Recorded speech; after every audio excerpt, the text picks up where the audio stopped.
Il s'est ouvert à Kinshasa un atelier de validation du guide opérationnel portant normes d'élaboration du plan simple de gestion des concessions forestières des communautés locales. Organisé par le ministère de l'Environnement et du Développement durable à travers sa division des foresteries communautaires en collaboration avec les WRI et les services forestiers américains grâce au financement de l'ISAIDK, ces assises visent à présenter ces guides auprès des participants pour recueillir d'eux des observations et suggestions afin de l'enrichir et de procéder par la suite à sa mise en œuvre.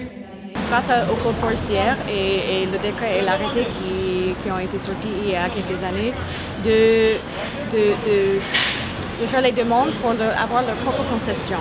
Mais ce guide donne les normes pour comment ces espaces forestiers des communautés peuvent être gérés, selon quels usages, quelles sont les règles, quelles sont les normes qui devraient être suivies pour assurer une bonne gestion des forêts, aussi bien qu'une gestion des forêts qui peut améliorer le bien-être des communautés.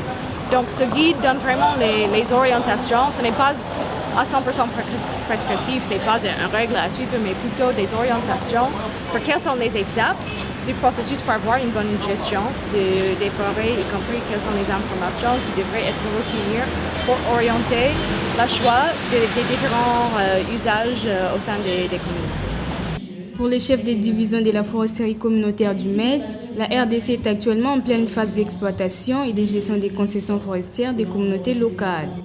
Nous sommes déjà à l'étape de l'exploitation et gestion des CFCL. Il y a 51 concessions forestières des communautés locales en République démocratique du Congo qui ont déjà été attribuées. Donc, il nous faut absolument ces guides pour pouvoir planifier dans la gestion de ces concessions forestières des communautés locales. Pour rappel, le processus d'élaboration de ces guides opérationnels a été conduit de manière participative avec la collaboration des différents acteurs du niveau national et provincial.